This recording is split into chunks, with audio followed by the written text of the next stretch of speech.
Assalamu alaikum everyone. Hello, how are you doing?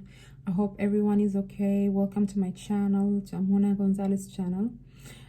First of all, I just want to mention something. I'm not a US citizen. I'm not fluent for English. I'm just doing my best for you guys to help you guys, especially for those who are attending the interview in Morocco, to help you guys to have some information about the how does it go, and especially for the process. So I'm so sorry if I made any mistakes for my last videos. So today's video is about the interview, my interview at the US Embassy as an applicant for a CR1 visa, a spousal visa. So the first thing that I did is, and what you guys preferably to do, is not to go the same day that you have the interview. It's preferable to go a night before, to stay there and in a hotel or someone's family's place or something like that. Like that, you will be, first of all, because of all the stress, you're gonna be stressed like after the traveling, especially who are living far from Casablanca. They need to take the train or to travel using the car or the bus, so it's not easy to arrive the same day and do the interview the same day. So better to stay like a night before in a hotel. There's like so many hotels in Casablanca. Even if it's a little bit far from, you can take a small cab. It will take you with like 10 dirhams or 15 dirhams to the embassy, but at least you will be relaxed and released to have the interview. So for me, my interview was on the 7th of October 2020. So for the people who are asking me when did I have my interview, it was the last year, 2020. It was after what happened after that the consulate shut down for like 5 months, and then we start receiving our interview. I received mine on the 17th September, and then it was for the 7th of October. The first of the thing that you gotta do, you gotta be early there, as early as you can, especially if you're having like the interview at 8 o'clock or 8:30. Better to be there like at 7 o'clock or 7:30. Just nearby the consulate, in front of the consulate, there's a coffee. The price are really good. They're not that expensive. So otherwise, you can stay with your family in the car, or you can just stay there. So there is no problem for that, but it's better to be there as early as you can, because at 8 o'clock they start like calling people for who are having the interview. I can't remember if they started the interview at 8 or 8:30, but anyway, like they start calling people really early. So you gotta be prepared. Don't bring a bag with you. They won't allow you to get with a bag inside. Prepare your documents early, like a week before, or even like 2 weeks before. Whenever you got the interview, you gotta start preparing the document. As I mentioned for the last video, I already like give you guys advices for all the document that you will need. So prepare your document. What you're gonna have on your hands is the file where you guys have all your documents, and then the photo album with your passports in hands, because that's gonna be the first thing with the confirmation of your interview email. There's a girl who's gonna come and then start like calling with the names of each one, because they have a list of the people who are attending the interview that day. For me, I had the interview like I think at 9 or at 8:30. I can't remember, but I was there like really before, like at 7 o'clock, 7:30, and I was waiting there outside. But then they start calling people, and then they let us enter with the people who are attending the interview at 8 o'clock and at 8:30. So I think it was 9 o'clock.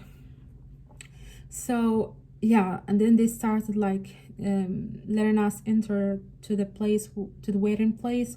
First of all, you gotta do the check-in, the control, and then they're gonna ask you to wait in a place there. So this is what I did.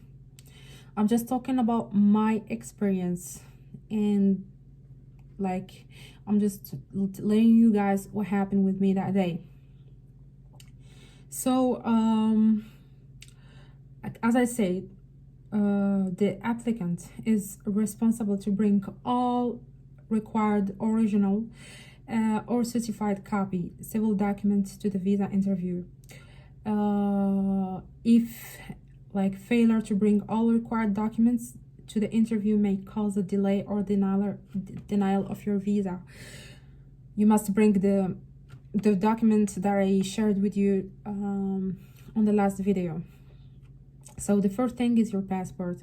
Once you are away at the waiting place, you will hear like once it's your turn, you will hear your name. They will start calling people, and then you will hear your name. Then you gotta enter there, and then once there's another waiting room in front of those windows where there's like so many Asians, and also they're like the consulate. So you're gonna start like waiting. I've been waiting, and then I heard my name to go to the I think it was the 6th windows, number 6. So he was a Moroccan.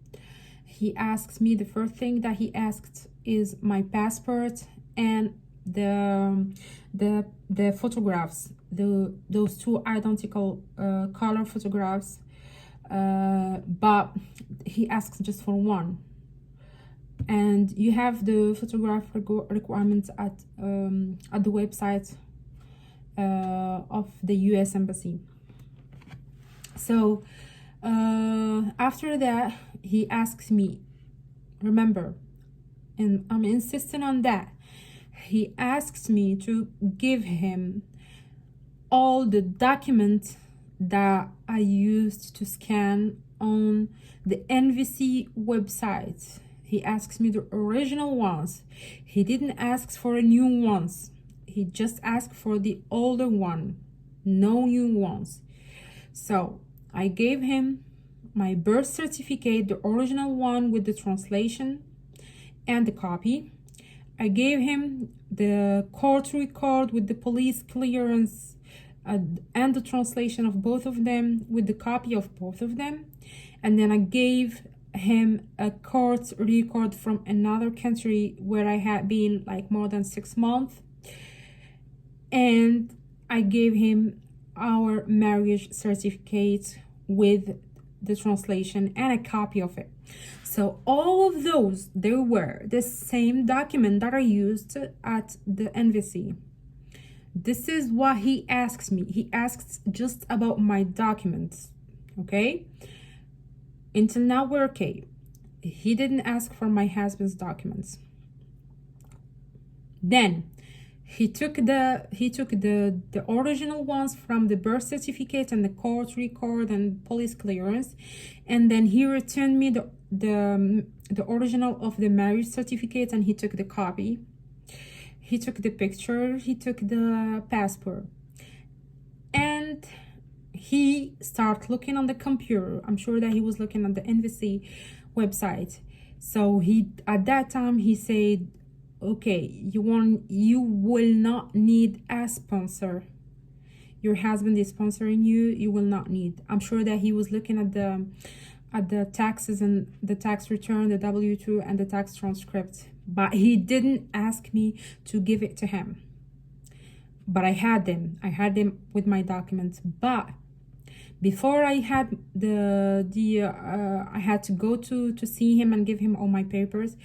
There was another girl before me, but he asked her to give him the tax return and the tax transcript. And he said to her, I heard that he said to her that she will need a sponsor. She said no, they're over the total income that they're requiring. And then he said to her something, we did our calculate and you need a sponsor.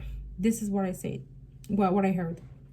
So guys, prepare yourself, read the income requirement to sponsor someone in Morocco before you apply.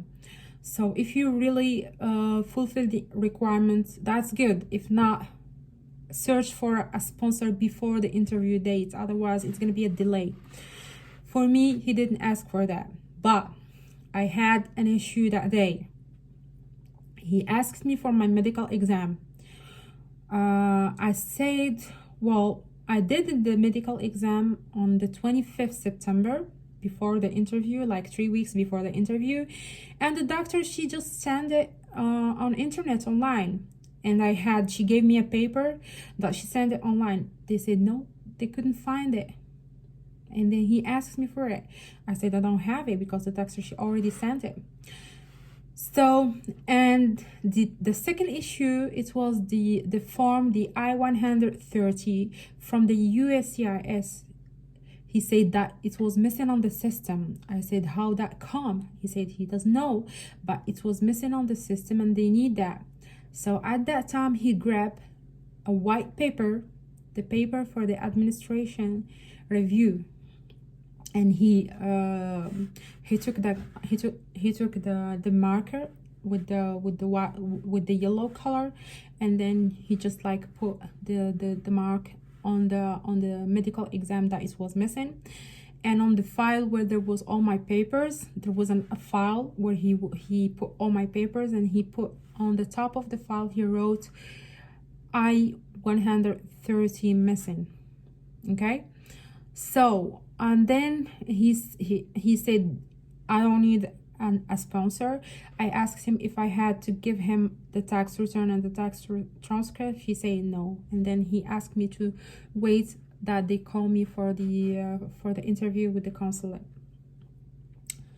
So that day, what you have to take with you, I just gonna repeat the stuff that I had to say: the passport, the pictures, the appointment letter, the copy of the email, the copy of the confirmation of the DS-260, and all the supporting documents like pictures, receipts, and the original documents from the embassy, and the tax return and tax transcript with the English translation.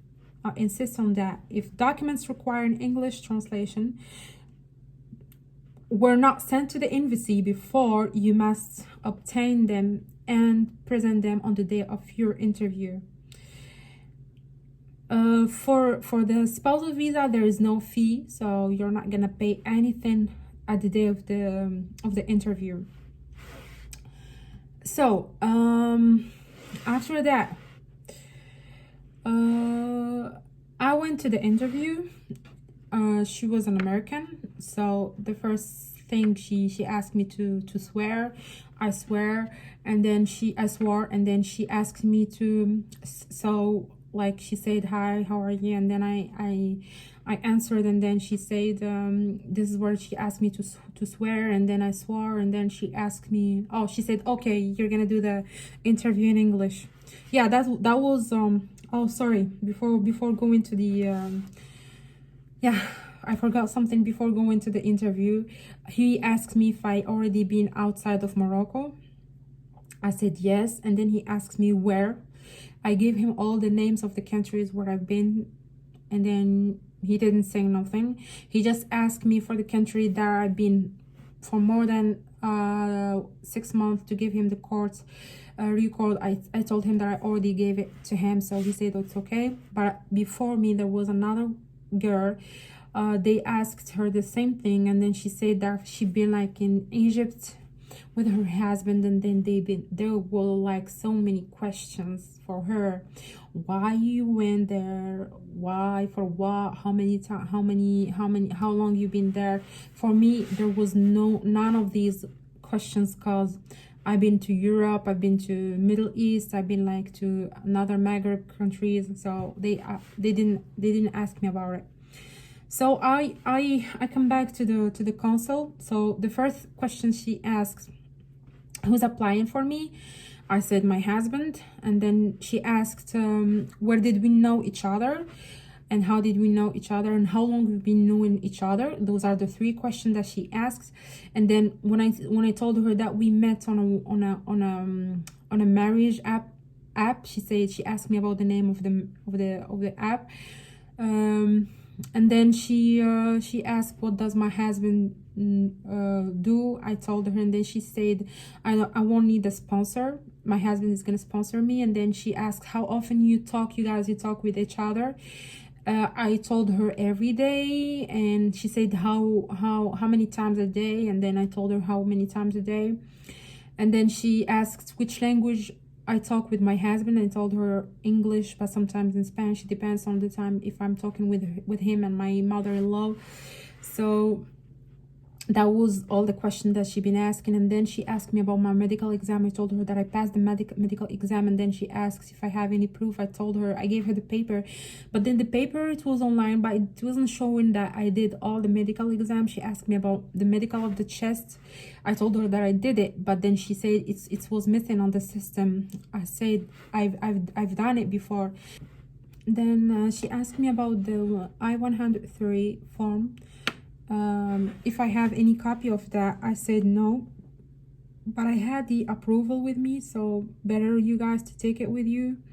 I had the approval notice, and I had the email from the embassy with the case number, and the email from the embassy that our documents were approved. And then she said, okay, that's okay. And then she started asking me, she asked me a question like,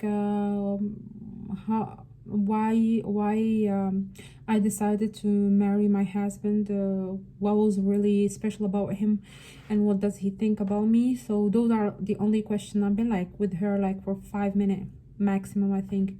So, and then she asked me if we did like a party or a wedding party like that. I said yes. And then she asked me to show her the pictures. I showed her the pictures, and then she asked if anyone of his family attended the wedding, and then I said yes. My mother-in-law, she attended the wedding. And then she said, do you have any pictures with her outside going traveling together? I said yes. And then she asked me to give her the album. I gave it to her, and then she was like looking at the pictures and looking at everything. And then she said, you're set, you're okay,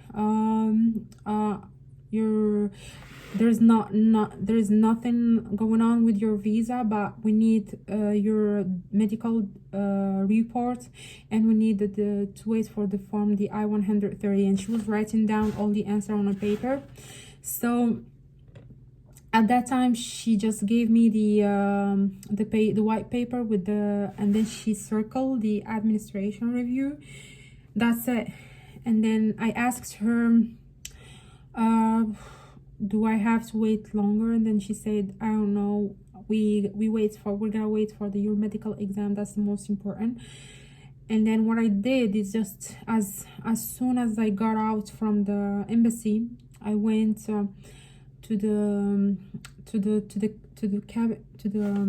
office of the doctor. I knew that the doctor, she was at that time on vacation, but there was my uncle who asked me. He said, okay, let's go, there might be her secretary there. So we went, and then yeah, for sure they were there. And then I explained it to them, the situation, and they gave me a copy of the medical report. And yeah, she gave me back my passport with that white paper. So I went back to the embassy, and then I explained to them the situation, and then they explained it on the phone to the personnel inside the embassy. And then I've heard them, they've been asking them to let me get in.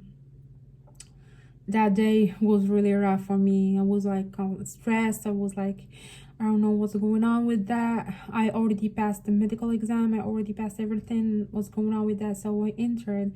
And then the girl who always like comes outside to check the list of the people who are attending the interview, she came out, and then she asks me to get in, and then she asked me to give her the medical exam.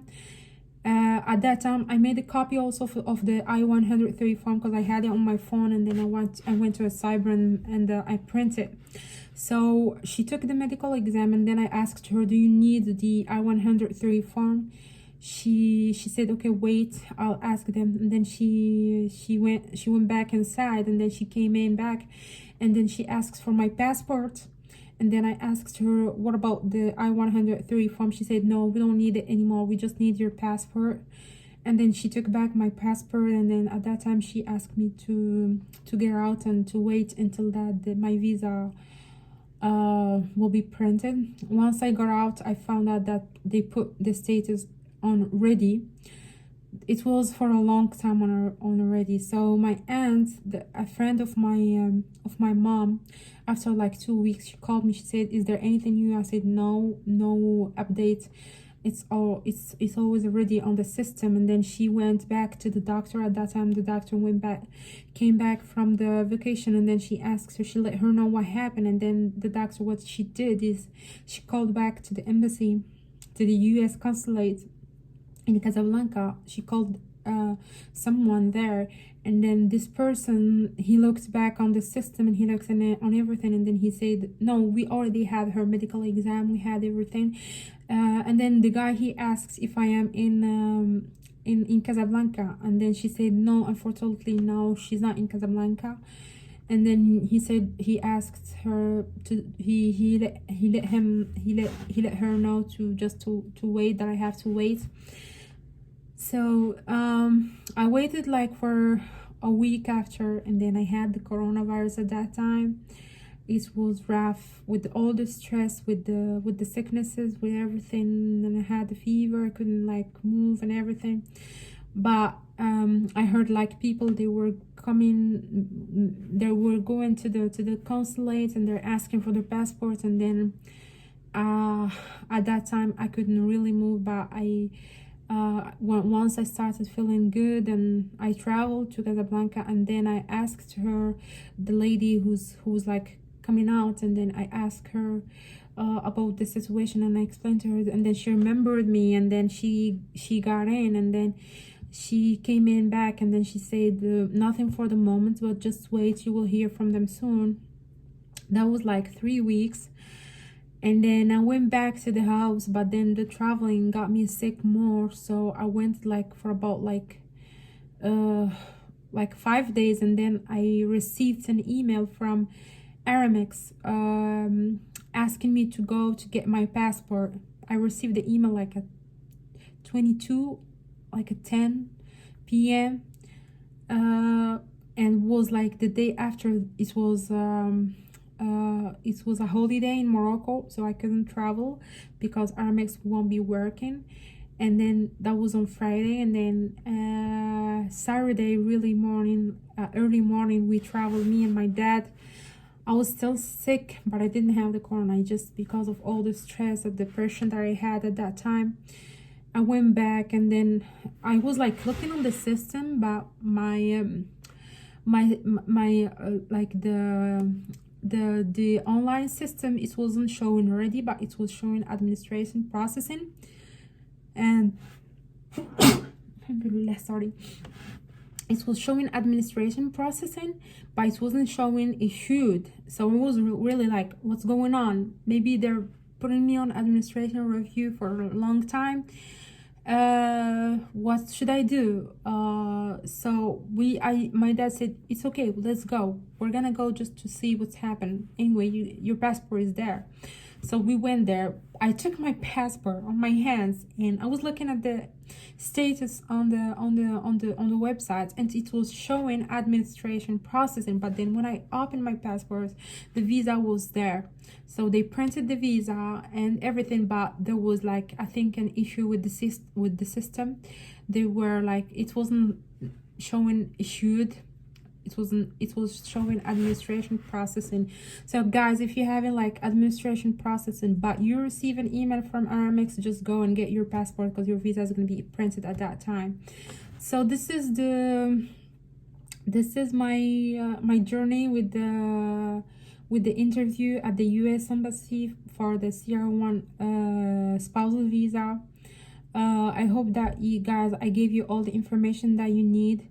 If any other question, don't hesitate to write me on a comment, or send me a message on my Instagram or on my Facebook page. I will always like be there to answer you if any other question.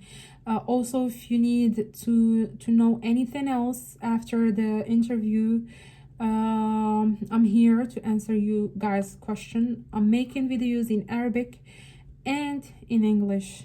Like that, I can give the maximum of information for the both of the couple. So I'm gonna tell you guys goodbye for the moment, and wish you a happy day, happy Ramadan, and see you soon with a new video. Goodbye, and don't forget, if you like my videos, don't forget to subscribe, like, and share.